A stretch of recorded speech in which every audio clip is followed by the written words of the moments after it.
2026 Chevrolet Malibu modeli yangi avlod sedani sifatida bozorda katta qiziqish uyg'otayotgan avtomobillardan biridir. Ushbu model o'zining zamonaviy tashqi ko'rinishi, yaxshilangan aerodinamikasi va haydovchi uchun qulay bo'lgan texnologik imkoniyatlari bilan ajralib turadi. Malibu 2026 avvalgi modellar tajribasiga tayanib, yanada ishonchli, tejamkor va haydovchiga yo'naltirilgan yondashuvni taklif qiladi.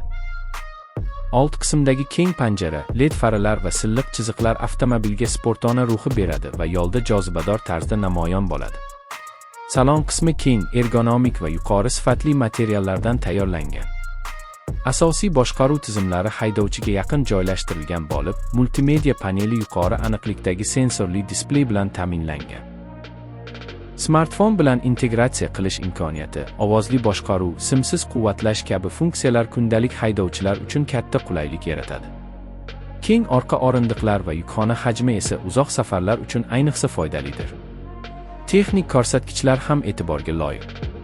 Malibu 2026 turbomotorli dvigatel bilan jihozlanadi. Bu esa kuch va tejamkorlik o'rtasida mukammal muvozanatni ta'minlaydi. Yoqilg'i sarfi optimallashtirilgan bo'lib, ekologik talablarga mos keladi. Avtomobil barqarorlik nazorati, yo'l belgilari aniqlash tizimi, avtopilotga yaqin funksiyalar, masofani saqlash yordamchisi, avto to'xtash tizimi va favqulodda tormozlash kabi ilg'or xavfsizlik texnologiyalari bilan jihozlangan. Bu nafaqat haydashni qulay qiladi, balki yo'lovchilar xavfsizligini yuqori darajada ta'minlaydi. Yumshoq osma qismi notekis yo'llarda ham barqarorlikni saqlab qoladi. Shovqinni kamaytirish tizimi kabina ichida sokin va yoqimli muhit yaratadi. Bu esa avtomobilni uzoq masofalarga ham ideallashtiradi.